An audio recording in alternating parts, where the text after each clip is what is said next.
welcome to Movies, Films, and Flicks. I am Mark, Deep Blue Sea Hoffmeyer, and joining me is Adam, Cliffhanger Hodgins, and Megan Swift Hoffmeyer.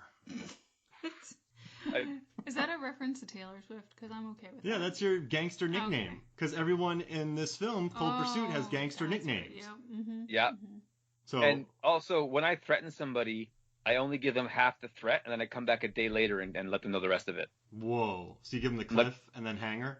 I'm gonna punch you so hard that you're not gonna, and then I walk away. And I'm like gonna feel your feet like I just come back and finished it. I leave everything a cliffhanger. You cannot. It's my trademark. You cannot. That's whole. I didn't even get that. Oh my gosh. I was thinking like to hang him from a cliff and then leave him there and come back. No, I thought it was a pretty obvious joke, actually. Well, in my head, I was just so stuck on the Rennie Harlan classic that I was just thinking cliffhanger. But you got to be careful. All these people in these movies, they roll in groups of at least two. So the person you're with can't be someone that's like, when I come back tomorrow, I'm gonna, and the guy in the background goes, kick you in the face. Like, Oh, you're like, no! I'd hate that guy. Yeah, exactly. So he does it on purpose, right? He or she, they do it on purpose. And so listen. My calling card. Your car, guess what? He's like, he put a bomb in it. Like, no! Stop! You Stop definitely it. don't want to be the brave guy that goes alone, because that doesn't work out for anybody in this movie. Yeah, even the gift carrier. The delivery Okay. guy. Even the brother, I mean, he goes it alone, and that doesn't end well either. Yeah. But I just want to say, before we get into this, because, oh boy, we're going to get into this. I also want to say that up here in Canada, we've had the hottest 2 days in like the last 6 years. Wow. And so I'm talking about Cold Pursuit on literally the hottest evening that we've had in this country for the longest time. But to fully understand how great this movie is, and it's like beyond great, we need to look at Liam Neeson and his career trajectory, because he's a journeyman actor at this point in time. Would you agree with that? Like, he kind of does whatever Liam Neeson wants to do. And he's kind of become an institution bigger than being an actor. It's become a Liam Neeson picture, as opposed to just he pops up in whatever role he can get. Now it's a Liam Neeson's movie. Well, and that's right. And so you look back at his early work, he was like in Excalibur as like a bit player with Patrick Stewart, right? That he was there. And then to the point where he's even like in episode 1 where he's like playing a Jedi and he's doing that. Schindler's List. What was the NRA movie he was in? Michael Collins. Rob Roy. Mm-hmm. Rob Roy. Like he played all these like major movies, big characters. But then I'm gonna say around Taken, around that time was when he just became like, oh, Liam Neeson's, we're gonna watch like a badass revenge movie. Mm-hmm. And that kind of became his thing. Like, even, have you guys seen The Honest Thief? Yeah, we saw The Honest Thief. Yeah, so even in that, where you're like, oh, he's a bank robber.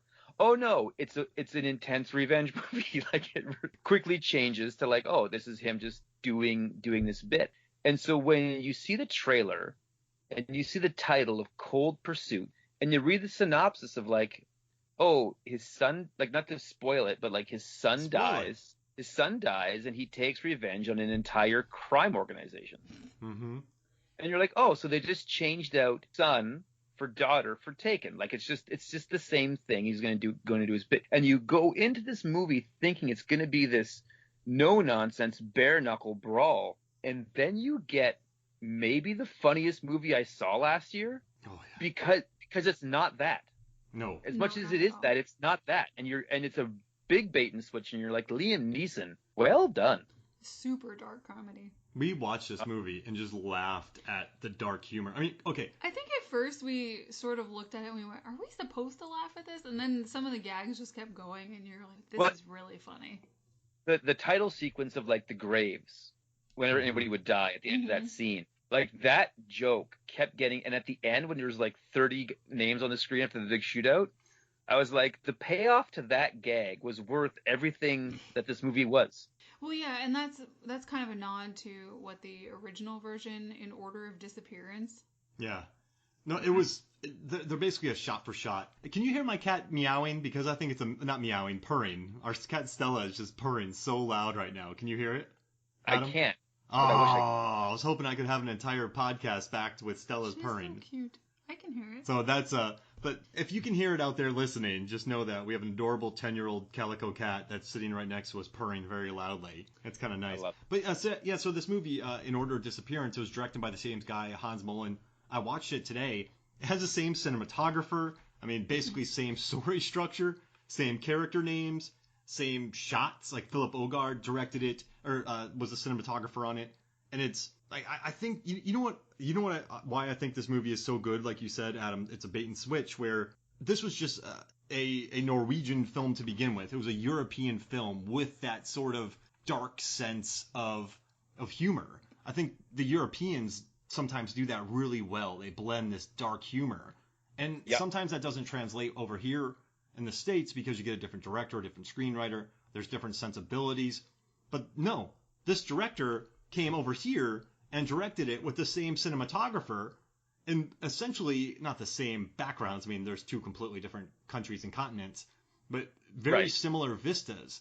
So I think this movie is one of the rare remakes that is able to capture the essence of the original and still just be funny and not forced. I mean, the finale of this movie features a guy who's been gliding through the mountains, and then he slides into a snowplow and just gets demolished. That's the ending of this film, and then you see his title card pop up, and he dies. Right. And that's the end. It just makes me so happy, and I was so happy when you messaged me, Adam, and said, Mark, so every now and again, we've been doing this for probably 3 years, 2 years, 3 years. Yeah, 3 years. Sometimes Adam will message me, and then he'll just say a movie, like Cold Pursuit Thoughts. And I just went, yes. Yes. Because Megan and I love it. I knew that, like, this is a movie for us. Also, I also brought up Cliffhanger earlier because this is our trilogy of Mountain Mayhem. Cliffhanger, Icebreaker, and now Cold Pursuit.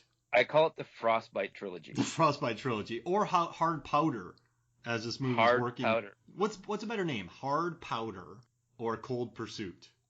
Cold Pursuit. Ooh. Yeah. I like Cold Pursuit because it's just really it's funny.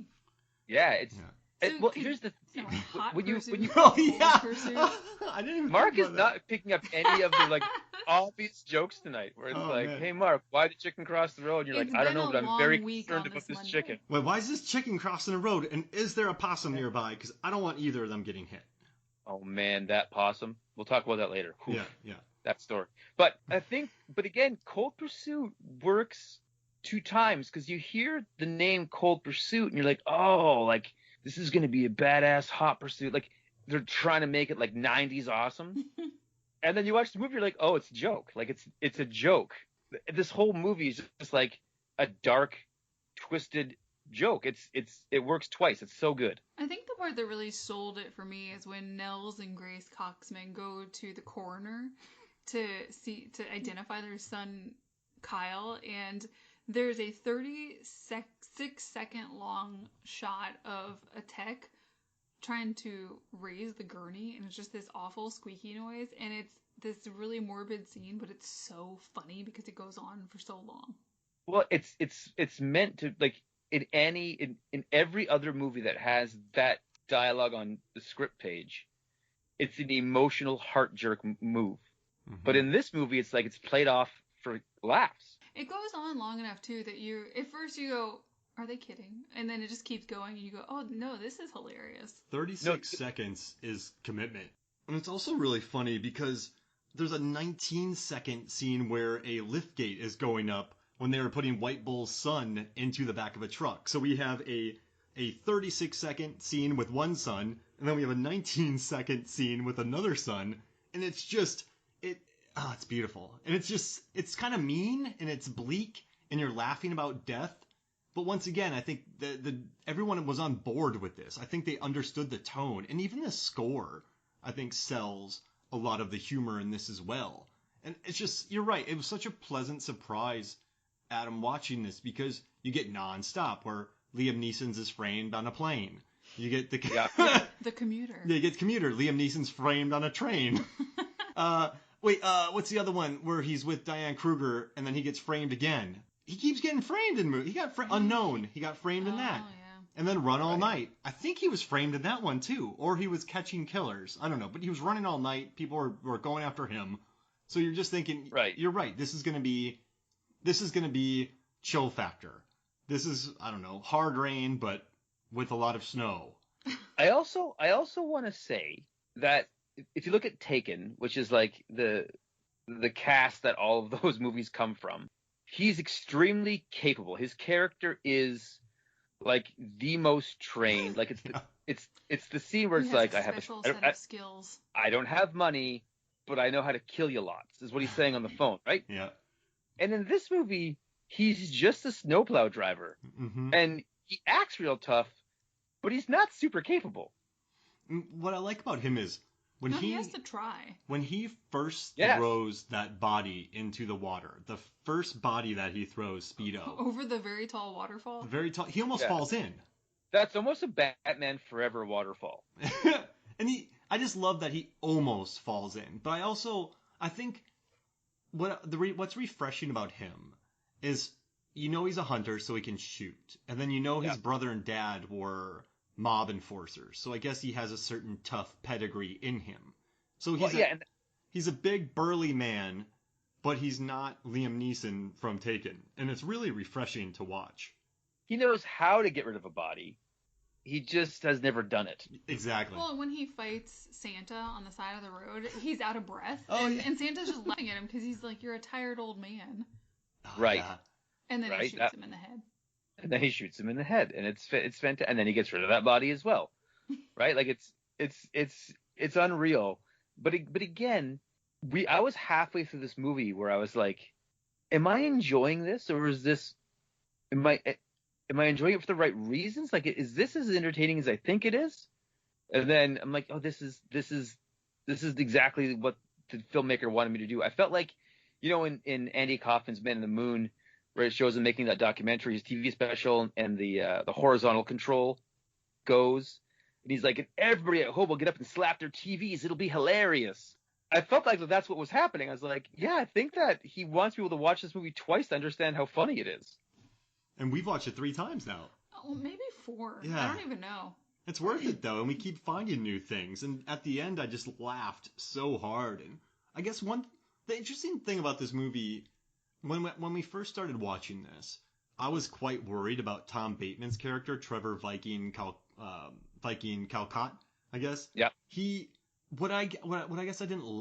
was worried about his character because I thought it was just a kind of bland dude pulling a bit. But the more that we spent time with Viking, the more I began to like Tom Bateman's character. Well, and then we watched Behind Her Eyes with him in it, and he's just completely different. And I think we realized exactly what he's pulling off in this movie. He's good. And I was worried about him at first, because these are movies where... He's so over the top. You need that. And also, though, the actors can't be winking at the camera in these movies.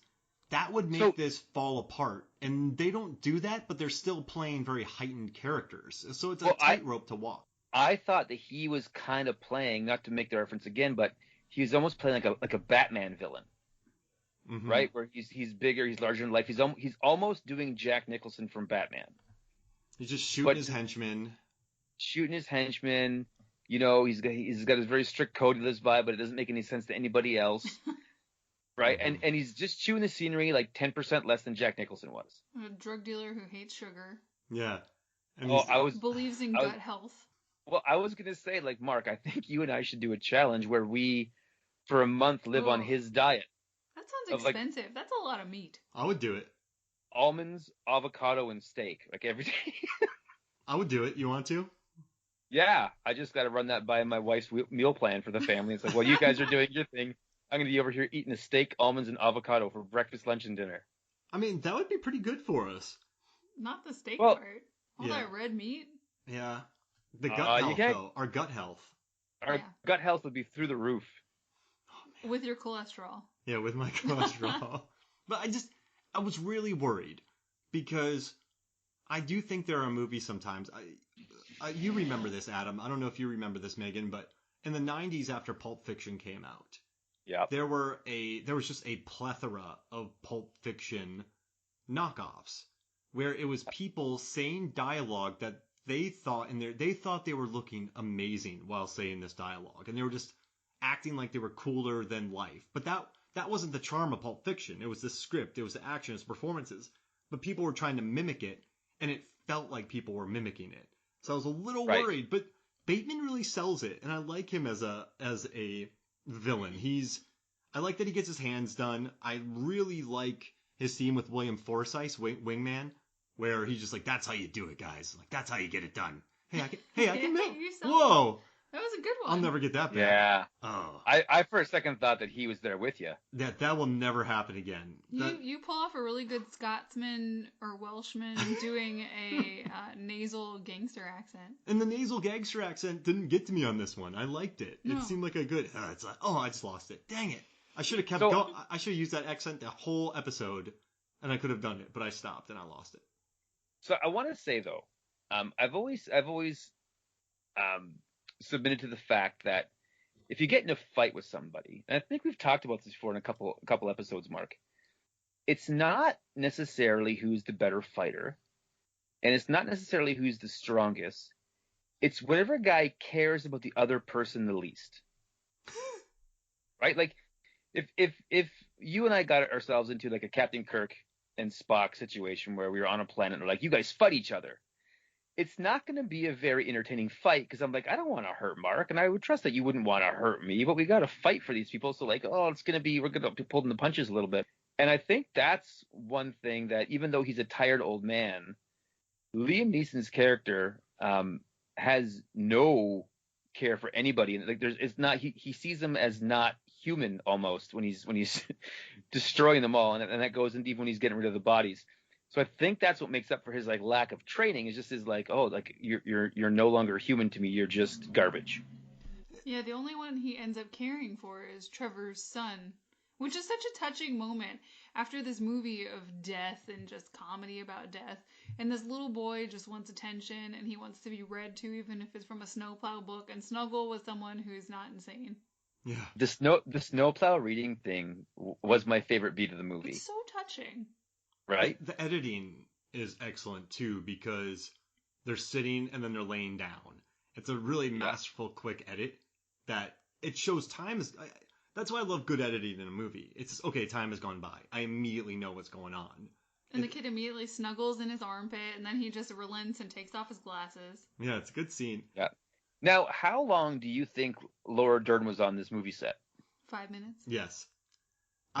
She was so fast on this movie. It is just like the scene where he discovers she's gone. She moves so quickly, the hangers are still moving in her wake. In and out. Yeah, I was like, oh, sweet, Laura Dern's in this movie. I love Laura Dern. She's going to be... And then she was gone. I like that. She probably just wanted to hang out with Liam Neeson. Well, I think if she wanted to hang out with Liam Neeson, she would have been there for more than a day. No, but I don't think she wanted to play the wife in it. It was really cold there. Yeah, you know? So I think she just showed up to go skiing.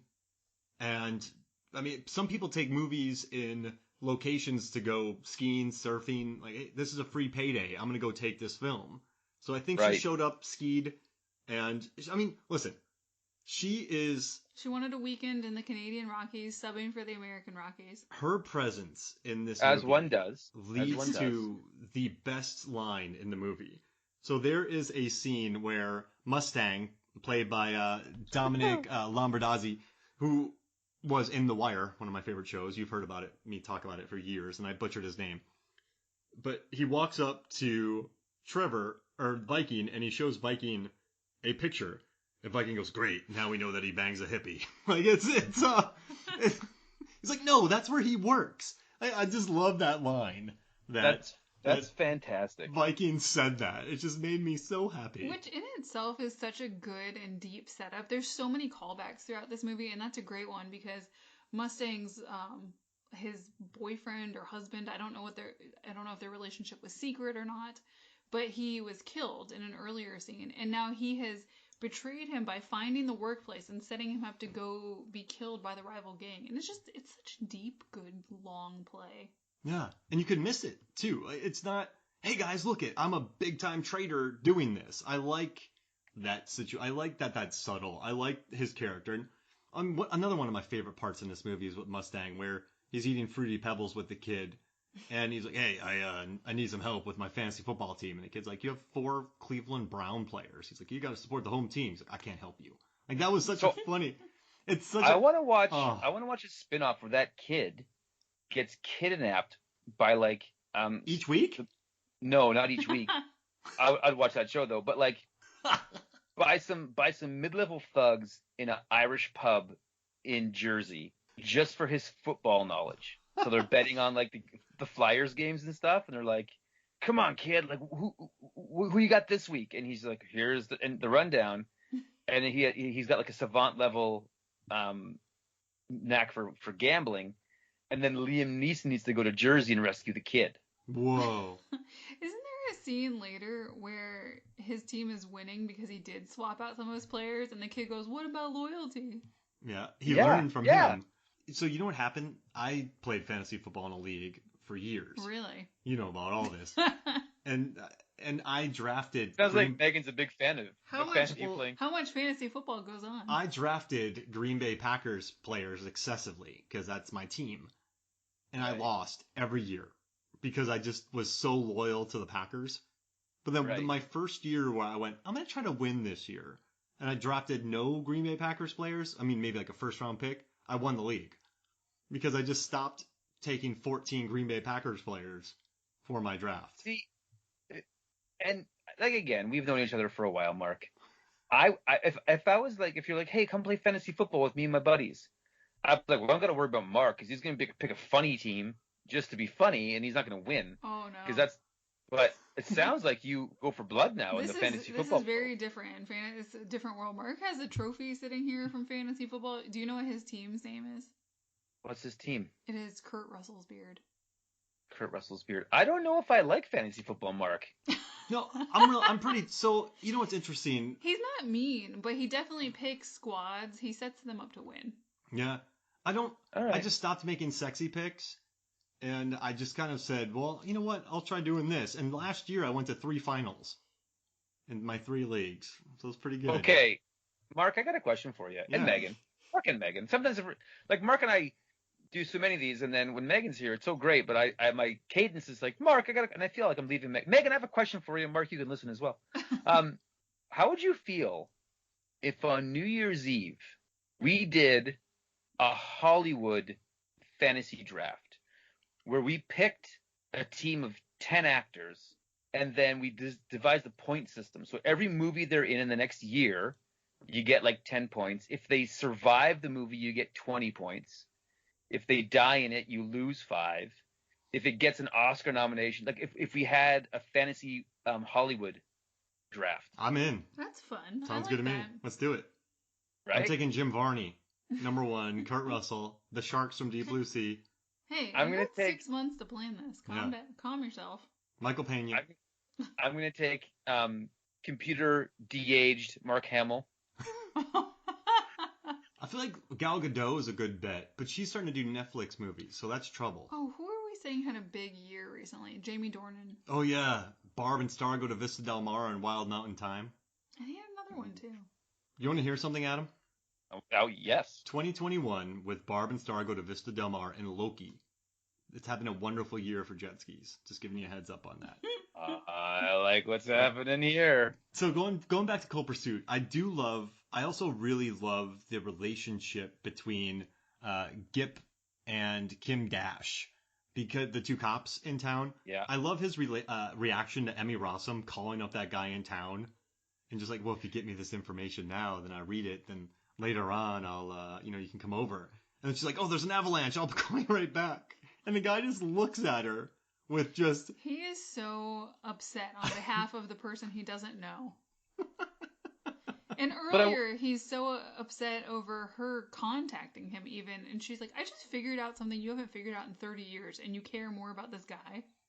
Also, this is kind of the Gone in 60 Seconds, the one situation where you have your hero and your villain, and then there's just some cops there getting in the way. Yeah, Delroy Lindo and Oliphant. Completely not threatening, just part of the story. Right?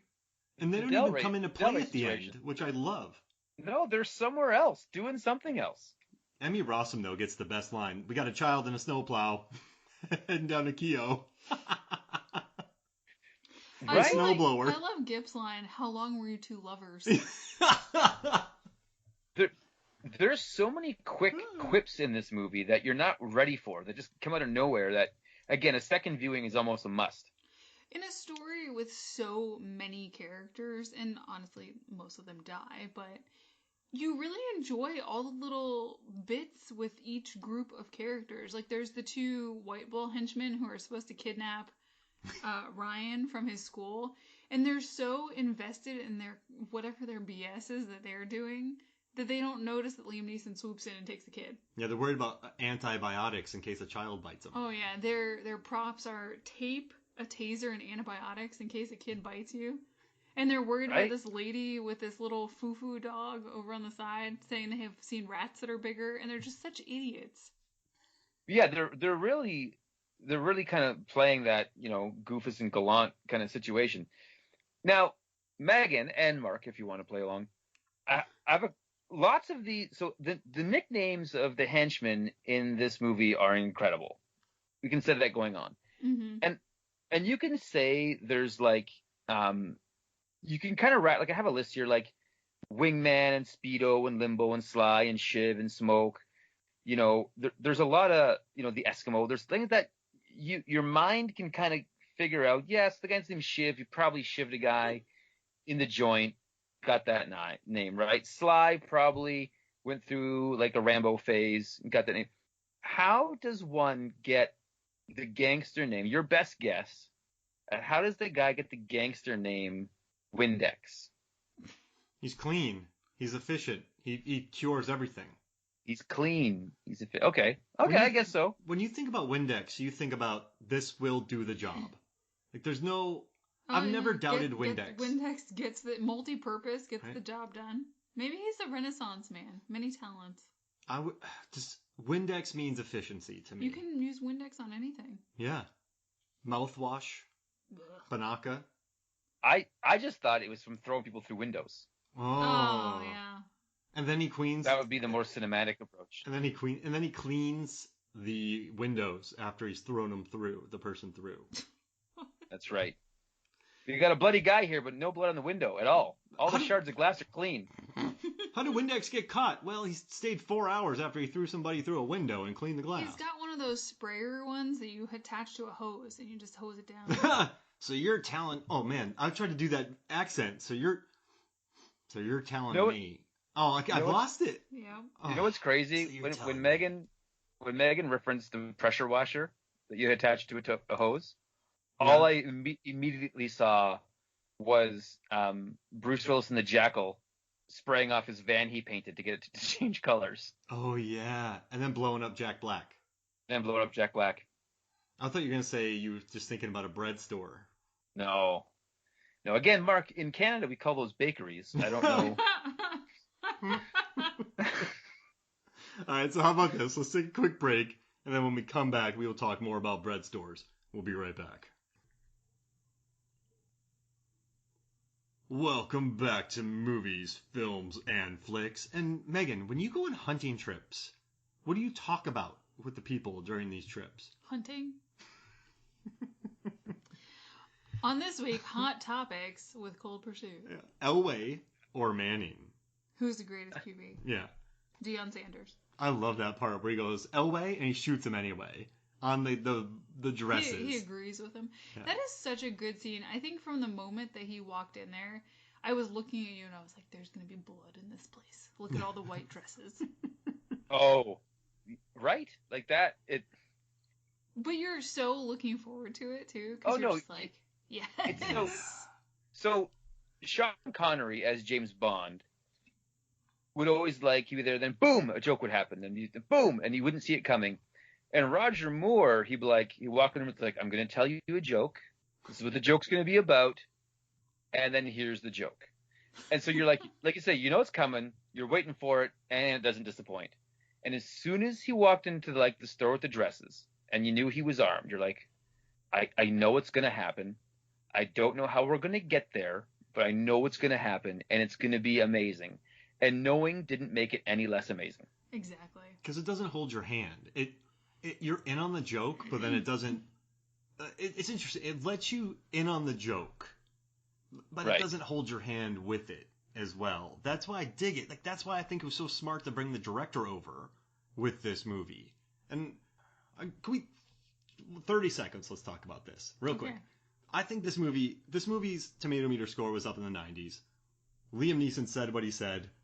Horrible timing. No idea what he was thinking. The movie immediately dropped into almost rotten territory. It's back up to 69, and then it tanked the opening weekend, and then it was quickly out of theaters.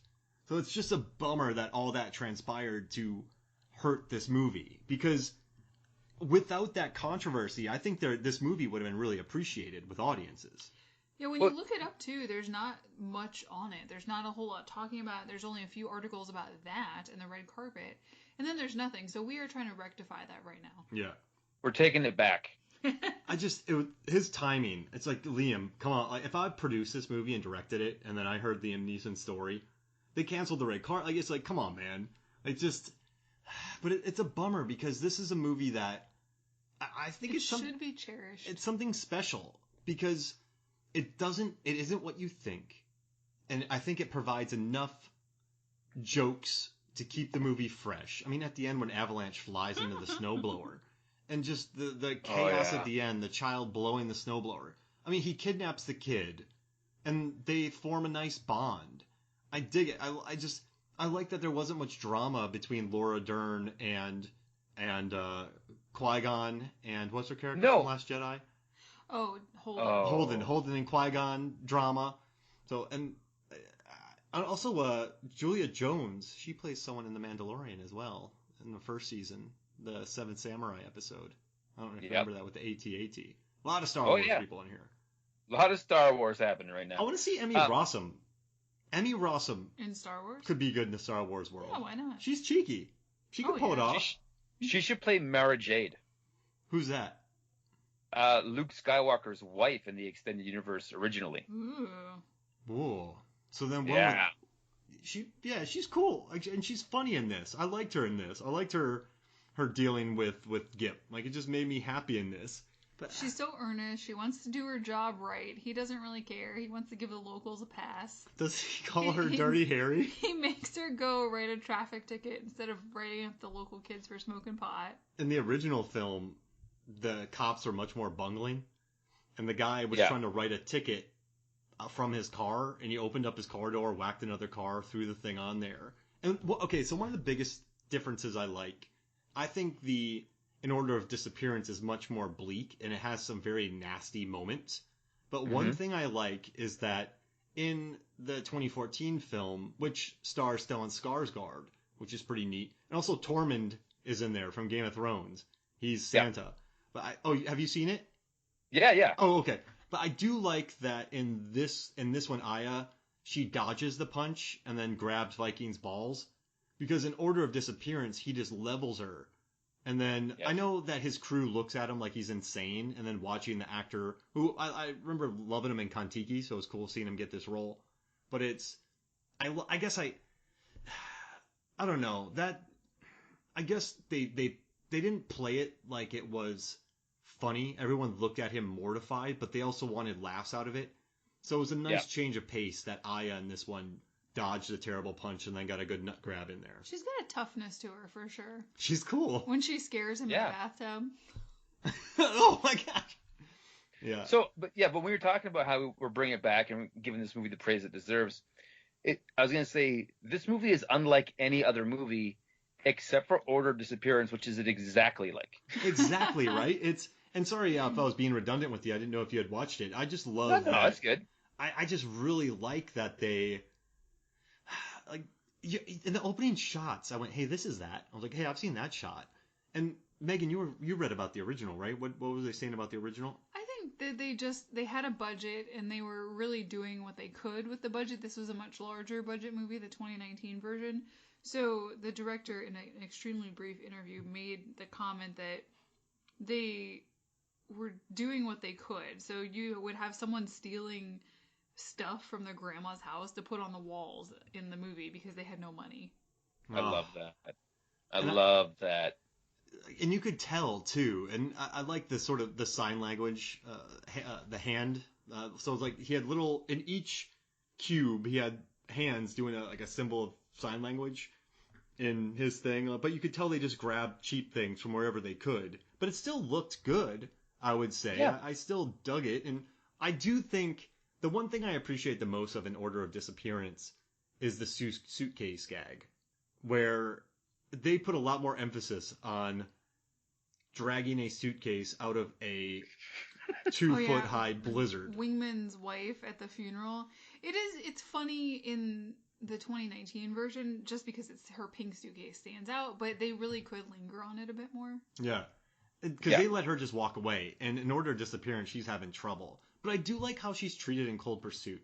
I do think, like, okay, clearly... She puts her hand up to the glass when she realizes he's being taken away. She's meant to be a little over the top, but, like, she tells him to take off his shoes. That's fair. You have a nice home. And Liam Neeson tracks in with his boots. And then he sits down. And she knows that he's a former criminal, and this is a criminal coming into the house, or brother. And I just think they seem to like each other. I like their relationship in this. And once again, it's just a case of characters you like. I don't know. It's neat. Well, I think, too, it's a very real world, because you'll meet people, and you're like, how are they together? but they're genuinely happy together. Yeah. And I think that's what you see here, where it's like from the outside, from the visitor's point of view, you're like, oh, that marriage seems sketch at best. But they're both just super content, and you're like, yeah, well, if that's floats your boat, have at her. Yeah, he went to Buster, and he ended up married. Which is the classic love story, right? Like that's you hear that every day. One for the ages, yes. Right. I do like too that he just gives it to Viking, and he just like I like he that. lies about the whole thing, and it's great. So that's the narrative sort of structure of this I really enjoy about this movie. I was thinking about it at the very beginning, getting excited for what all it sets up. How the fact that from the beginning, Liam Neeson is upset that his son has been killed, and he's out there just taking people out, trying to find who's the next person, killing them. And these two different groups of criminals think it's another group of criminals or the cops coming after them. They just don't even suspect. Mm-hmm. Yeah, he's so off the radar. Exactly. And Wingman, Coxman, Nels' brother, throws him off the trail because, they get a name, and then they go and kill him, and they think it's done. And it's still going, and people are still dying. Mm-hmm. And that's the perfect... It's just so much fun. It keeps it going through the whole movie. With everybody dying like this, it's just fun, right, Megan? Yeah. It's just so enjoyable. I mean, the deaths in this are so funny. But again, I think that keeps the movie from getting bloated because people are dying so fast. They have such interesting little parts, and then they die. And then we get more people. I love the death of Speedo, and I know this doesn't sound great, but he gets choked. And he completely underestimates Nels. Coxman stops choking him, thinking he's dead, and then he goes, and then he has to choke him again. It's just so brutal and dark and just black humor. And he has all those rings on his fingers. So many rings. I don't understand the rooftop snow party in Denver during winter. You've never had a rooftop snow party, Mark? Well, no. We're from Florida. Yeah, even when I was in Wisconsin, I was 7, so that would have been weird. So it's... Tell us, is it a thing, Adam? Even if there's heaters. No, you bundle up, right? And you're definitely like not warm, but the cool thing about a rooftop snow party is that usually you get that? Yeah. Is there's usually a nearby snowbank that you can jump off of the roof onto. Oh. But and you would get drifts so big like where you could toboggan off of your roof onto a snowdrift onto and you go right down to the road. Like it was incredible. I mean, one might guess that the crowd that was up there is probably also consuming enough drugs and alcohol. They're not too concerned about the weather. They're not feeling much. They're in just shirts and jeans, and they're up high on a roof. Yeah. So we obviously don't party very much. Yeah. I grew up in Nipigon, Ontario, where it's very, very, very cold. 40, 45 below is like a winter day. That is not a normal thing. And every year, somebody would lose their toes or ears because they were drinking out in the cold and just like fell asleep or just didn't feel how cold they were. Went to the hospital, like, oh yeah, your toes are frozen. We got to cut them off. Or your ear, the top of your ears are frostbite. We got to cut that's the thing that would happen if you drank outside. Whoa. So these people, there's a lot of toes being gone in Well, this yeah, Denver rooftop party.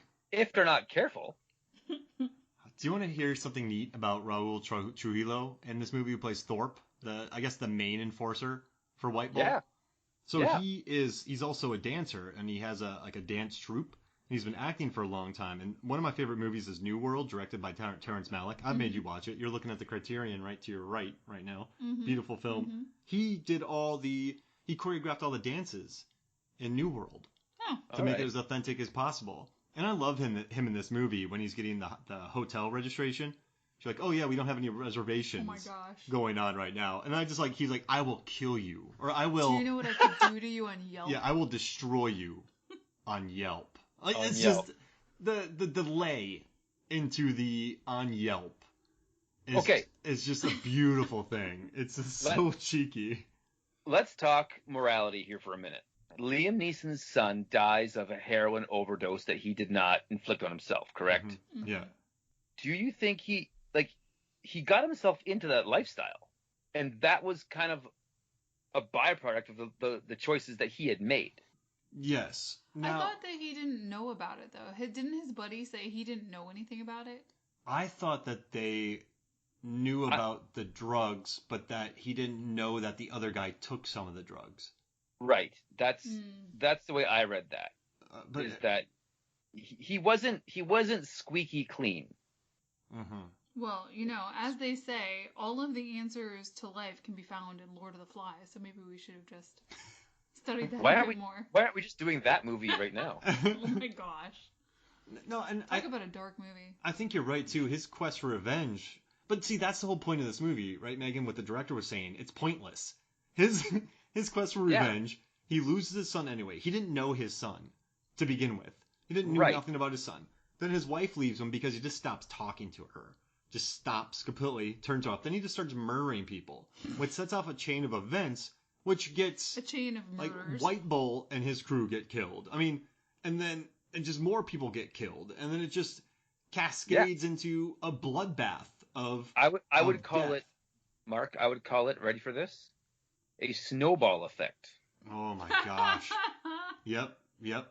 Jeez, look at you. Here all night, folks. I'm here all night. Defibrillators. Like Val Kilmer and Willow, correct? Yes. Just like Val Kilmer and Willow. You want to talk about morality. What about the part when Viking finds out that Ryan has been taken and he's throwing an absolute fit? He's hysterical. And his morality on the subject is you take a man's son, you call. He's so offended that no one has called in this kidnapping. There's no ransom. Yeah. Where's the ransom? It's amazing. And you know what I love too is he went and killed that guy's brother based on no proof. And then he's mad that a son. He killed a son.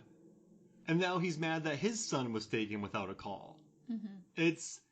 I just love the warped morality of these gangsters. Yeah, he's like, we killed a Native American, hung up wrongly, and hung him up on a sign for everyone to see. Oops. And then the hitman shows up, gets 2/3 of his money because he thought it was half. That's what cops think.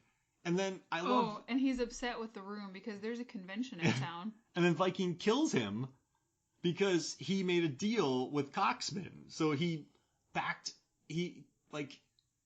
didn't honor his deal. Exactly. So then he gets killed for not honoring a deal. Or his grammar.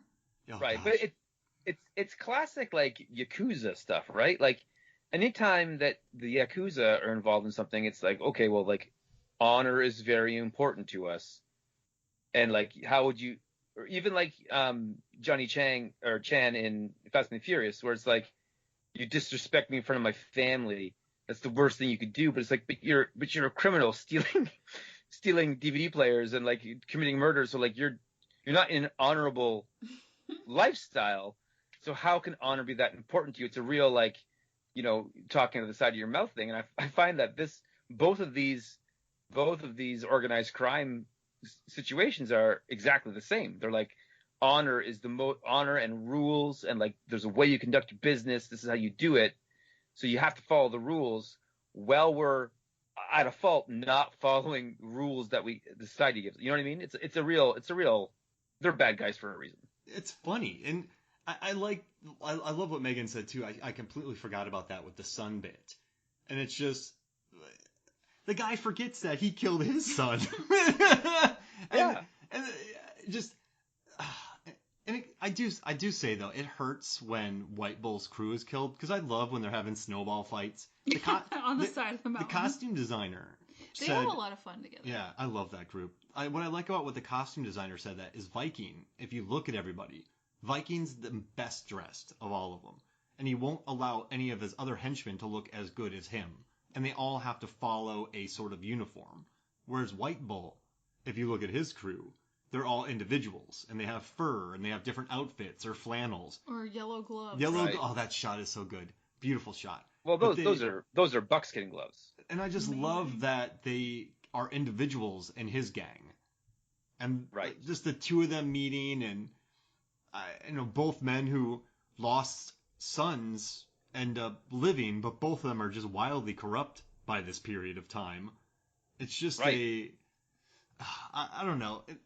And look at, what's crazy too is Coxman shows up to Wingman, gets his brother killed to get revenge. So he gets revenge on this guy, but in the process, his brother dies.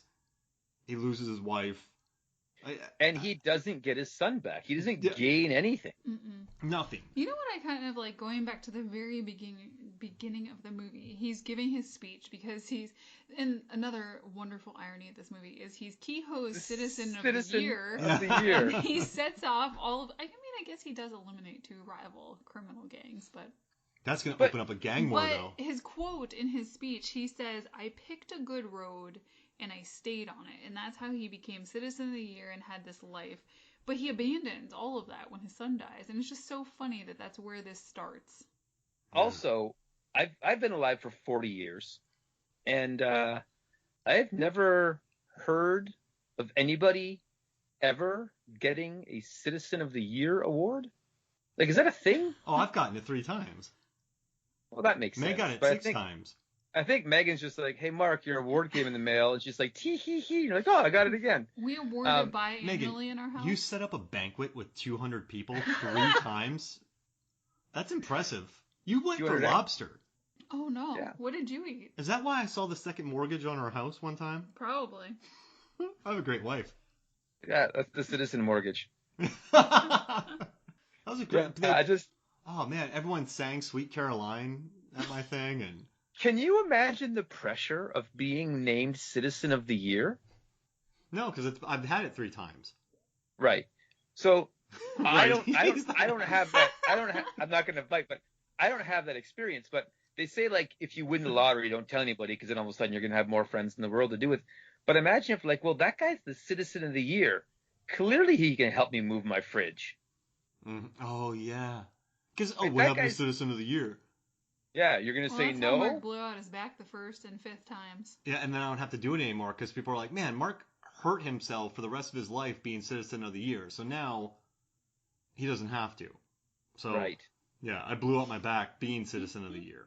I think if you blow out your back being Citizen of the Year, that qualifies you for Citizen of the Millennium. Yeah, Citizen for life. That's why I keep getting that award every year. It's great. That's amazing. Yeah, parades, everything over here. It's beautiful. Now, what do you think about, like, okay, how about this? This is a movie that is just loaded with little beautiful things. The map of tiny pretty things. Tiny pretty things, yes. I love it. Is it perfect thing or perfect? Perfect. The map of tiny perfect things is so good. Okay, this is what I want you two to do. I want you two to pick your 3 favorite tiny moments in this movie. So, Adam, who wants to go first? Who has one off the top of their head? Well, ladies first. Ladies first. What am I gonna pick? There's so many good ones. There's so many tiny things.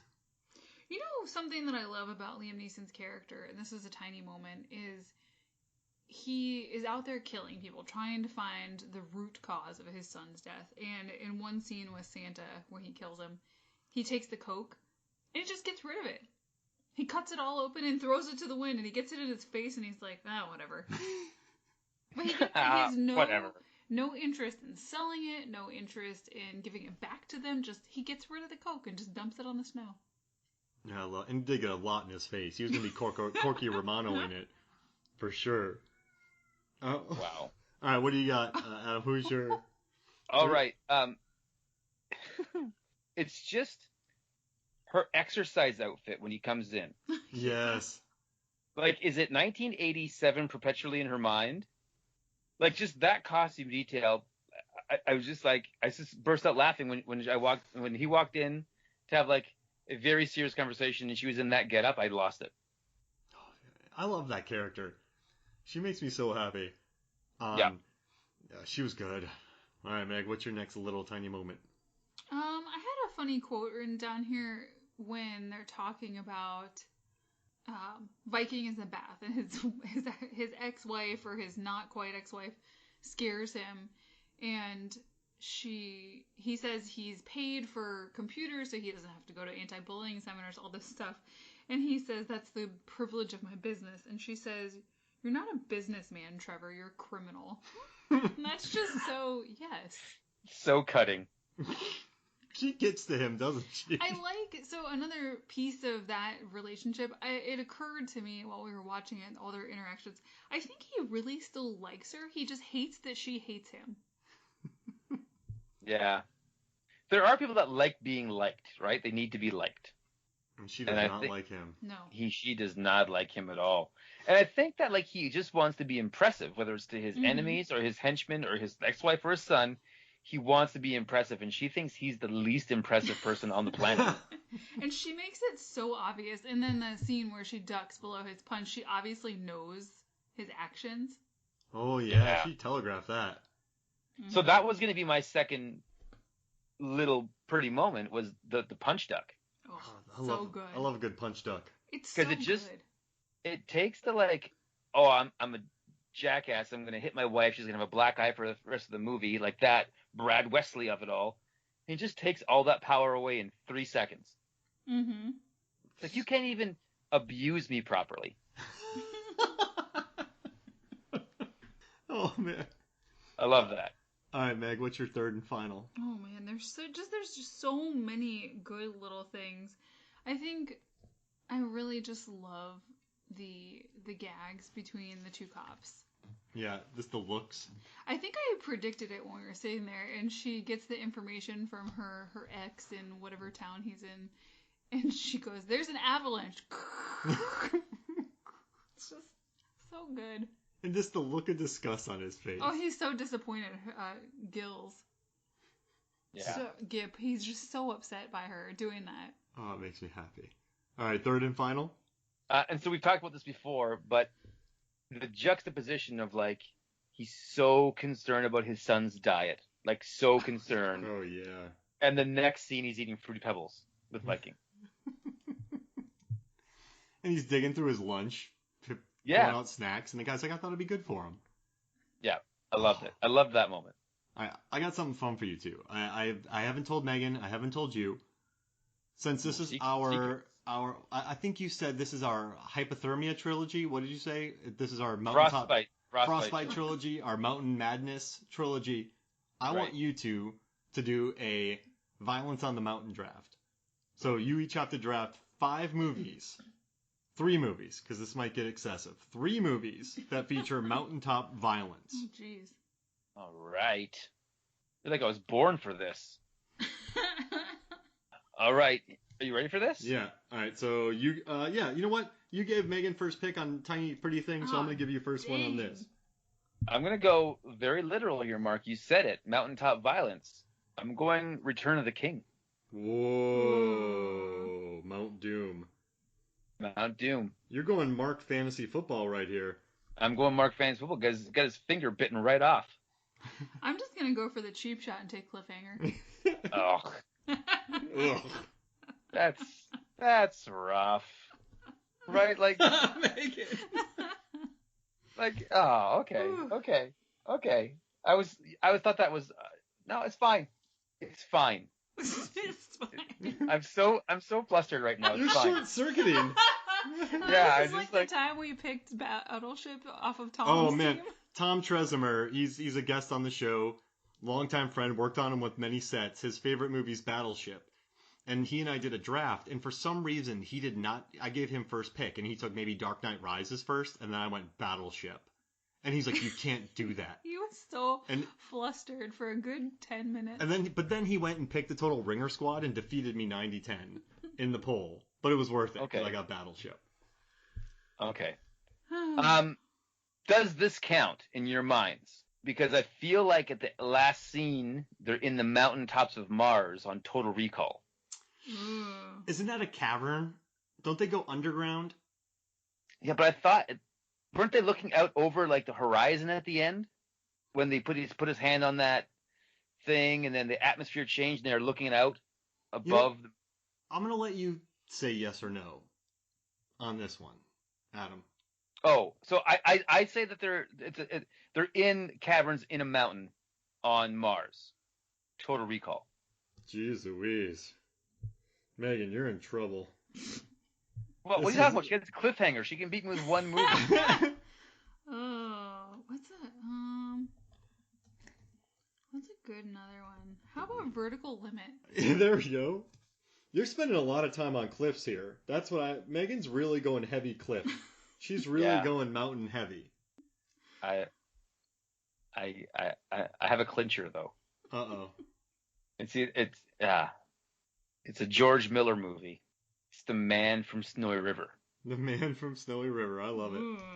Where he needs to prove he's man enough to live in the mountains. Because his dad dies and the mountain men kick him off the mountain and say, go be a man before you can live up here. Oh, I like it. That's a good pick. Even it up a little bit. All right, Megan, you're up. Mountains. Mountains? What? I don't know. I'm trying. Megan just said mountains. I'm ruminating on mountains. She just said mountains, I think. Mountains. Well, so part of me, I can't remember if they're in a mountain, and I want to go Liam Neeson. In The Gray? Is he in a mountain? Oh, yeah. Oh, man, I just lost. Whoa. You know, talk about another surprising Liam Neeson movie. It was not at all what we expected, but it was still very interesting. Yeah, I wish it had an ending. Well, all right, so Return of the King, Total Recall. I'm going to give you the remake. And The Man from Snowy River. No, don't give me the remake. No. It's like here's a gun with no bullets. That's what I'm saying. So you know what that is, you Mark? don't specify. Yeah. Well, you never told me. Listen, Mark. You know what this is? This is when you're 7 years old and your buddy comes over to your house and you have one plastic sword to play with and you say, here, you can use the case as a sword, and you give him the plastic case, the sheath, and he says that's a good enough sword for you. That's what you gave me. I said Total Recall, and he said, here, you can have the sheath for it. Oh. So we have Return of the King, Total Recall, and The Man from Snowy River versus Cliffhanger, Vertical Limit, and The Gray. Exactly. Now, Megan, I think Cliff Time, Megan wins this, but Return of the King is very strong. The Man from Snowy River and Total Recall has a decent amount of cliff work, even though I feel like it's underground. But I let you have it because I trust you, and you're an honorable person, and I don't think you would pick anything unhonorable. So I support you 100% on this. I appreciate that. That's right. Well, this is going to be a close one. I really think this is going to be a good one here. I'm excited about it. Well, I just want to say thank you, man, for recommending. Oh. What is everyone's favorite kill in the movie? Since we talk about so much death. Oh, can I go first? Yeah, Mark, you go first. Yeah. Thank you, Megan, even though you brought it up. I'm saying Speedo. One thing I like about Speedo's death is that being a bouncer for many years, I've seen a lot of punches land. I love how this turns into, what was your favorite kill, to Mark being like, well, when I was Dalton in Roadhouse. But here's the thing. When Liam Neeson punches somebody 5 times as hard as he can, he does maximum damage on the person's face.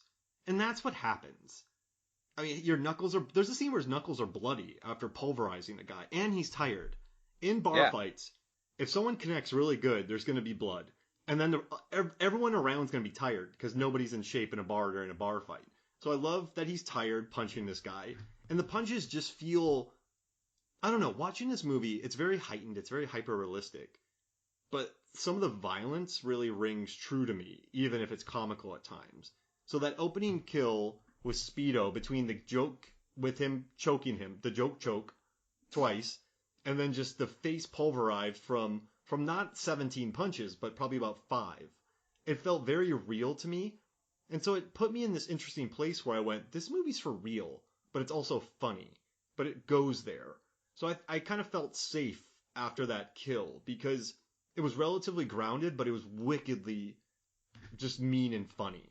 So that's why I'm going with it. And I know I didn't have to bring up bouncing, but I guess what I love is he gets tired. Everyone gets tired fighting, except for Hobbs and Shaw. So it's just, I love how grounded it is. And I was just joking, Mark. I just had to get a Roadhouse reference in there for Chris and Brad. Oh man, pain does hurt. I never would say that about Dalton. No. Pain is not weakness leaving the body. Pain makes you limp. So it's just, okay, I got someone wedged behind a dartboard one. Like, we have those automated dart things, and there was a fight, and somehow a guy got jettisoned, and he got wedged behind a dart machine. So I had to pull him out from behind the dart machine, and I pulled my back out. So hearing pain is weakness leaving the body, or pain don't hurt, Dalton's never blown his back out. So I think he's he's never got hit hard enough. Yeah, exactly. He's never had to wedge somebody out from behind a dartboard, electronic dart machine. He hasn't worked in a bar as tough as Mark has worked in. That's right. Mm-mm. I mean, chicken wire. Shoot, come on now. We pray for chicken wire. Yeah, in our day, bands would just catch beer bottles in their mouths. Right. Yeah, exactly. So that's my favorite. All right, Megan, kill. What's your favorite kill? For reasons that we already stated, I think, is it Limbo in the wedding dress shop? Yeah.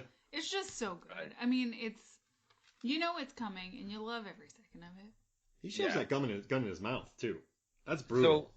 So that's my second favorite kill. Ooh. Because you know it's coming, but my favorite one is when you don't see coming at the very, very end with the snowblower, right? Just like done, just done. Avalanche. You don't see it coming the first time, and then the second time we're sitting there going, "Oh, that's right, he dies," and you just sort of watch him glide in, and then you're so surprised. Does White Bull care, or is it just so random? Okay, I have a question for both of you, right? I'm Hank McCluskey. I am a vengeful snowplow driver. I've survived. You two are in there. You're both gangland members, all right? In the greater Toronto area. Mo and Hodge. Yeah, Mo and Hodge. Mm-hmm. You survived the gunfight as well. One of your henchmen went gliding the paragliding the day before. Somehow you just forgot about him. The next day you're in a massive snowblower, I don't know, what else, snowplow. Mm-hmm. And your henchman, who you've known for years, is still hang gliding, probably frozen, but perfectly falls into the snowblower and is just pulverized. Are you, A, horrified and you're gonna have to call the family? You feel so terrible because you've known this person for a long time. B, you're kind of bummed and you're gonna laugh about it later because it's so insane. Or C, you're just, that was amazing. Like, you're just thinking to yourself, that'll never happen again. A, B, or C? Probably B. Yeah, I'd say somewhere in the B area. Yeah. I think, and Megan, stop me if I'm speaking for you, but we do run a tight ship, the two of us. Mm-hmm. But after the week that we would have had with all these shootouts, that's what I was thinking. We got to get a new crew from the ground up, anyways. Mm-hmm. And so we don't need one guy. Right? People in their family sort of expect they won't come back, and honestly, this is probably the least of his worries. He just escaped a massacre. And also, too, this is a justifiable accident. When Avalanche's parents and family start yelling at you, you did this to him, you brought him into the life. You're like, listen, I sent him paragliding the day before to send him away. I did not know he would stay afloat for 24 hours and then fly directly into a snowplow that I was not driving. Like, it's not on you. You can't really stop those things on a dime. So you are directly responsible. And I would reverse that. I would reverse that whole conversation. someone says that I brought him into the life. I'm like, listen, you're his parents. You let him in. Where did you go wrong, June? Like, I would call them by their first names real condescendingly like. Where did you teach him the paraglide? Yeah. I didn't. I just. It's. Oh, man. It's beautiful. Maybe if you hugged him more. Mm-hmm. Yeah. He wouldn't feel the need to paraglide. Get real touchy. Books as he fell asleep. I gotta say, between this, I mean, this is an excessively long paragliding trip, and the bus, van, and Get Duped. These are some of the longest running implausible. If you ever watch it, Adam, I think you'll love it. Get Duped. There's some two very long running gags that pay off beautifully. That would never, I don't think, work in the real world. I'm not a paragliding expert, but I love a good gag that pulls off, and that's what this movie does, and it's beautiful. Okay, to end this episode, I'm going to give you guys a pitch. Now, I've given you a number of pitches before, and they have been tee hee hee, ha ha. We're not really going to do it, but ha ha ha. That would be funny if we did. I'm being legit on this one. That I think Movies, Films, and Flicks needs to release what I'm going to propose to you guys in time for Christmas 2021. I'll produce it, but I want the three of us to do it. And we're going to release an album called Winter Lullabies. Ooh. And we're each going to record ourselves reading 4 technical manuals to snow removal vehicles. Oh, it's like that Headspace app, or the one where Cillian Murphy is reading to you on a train in Ireland. The Movies, Films, and Flicks sleep. What do you want to call it? Sleep guide, or like? We're gonna call it Winter Lullabies. Frostbite Lullabies. Oh, there you go. Okay, I'm down. So we have to pick a manual. Yeah, you got to pick a manual of like a snowblower or a snowplow or some kind of snow winter. It could be a snowmobile, Mark, if you want to do a snowmobile. Because I know you like movies that have snowmobiles in them. Mm-hmm. They're like jet skis for winter. Wow. And then I'll put background ambient music to it. I'll edit it together. We'll get some cover art going on, and then people can order them on moviesfilmsandflicks.com, and we'll sell for the Christmas season Frostbite Lullabies. Love it. And can we get the Don't Bite the Knife shirts? Yeah, the Don't Bite the Knife shirts are going to be the stocking stuffer of the year. Don't bite the knife. Don't bite the knife. Can I try one more thing before we get out of here? Imagine I said no. Okay. Well, thank y'all for joining us today. Okay, here we go. So you're telling me that there's a guy out there, a snowplow driver. That sounds more like the Joker. Okay, so you're telling me. Wait. So you're telling me that there is a guy out there driving a snowplow, running over my people, paragliding. Nope, that's not him. Well, you gotta keep it in there. No, I'm keeping it all in there. But one more time. Get super nasally. So you're telling me.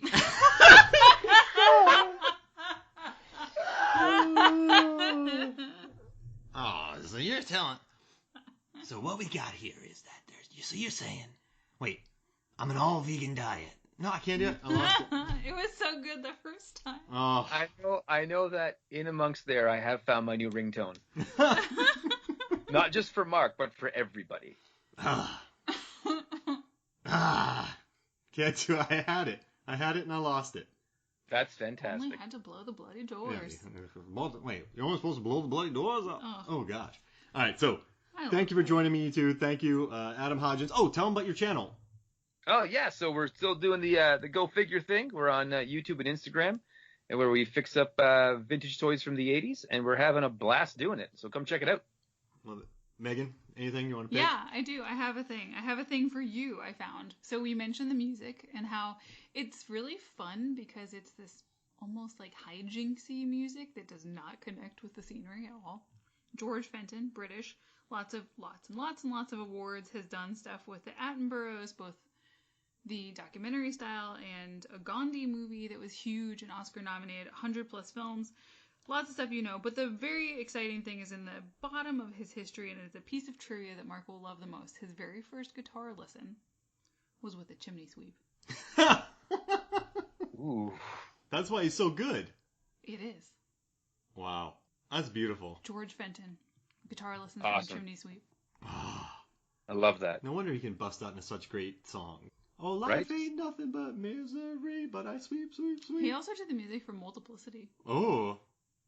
Sweet Home Alabama. I was onto a pretty good song there. A good chimney sweep song.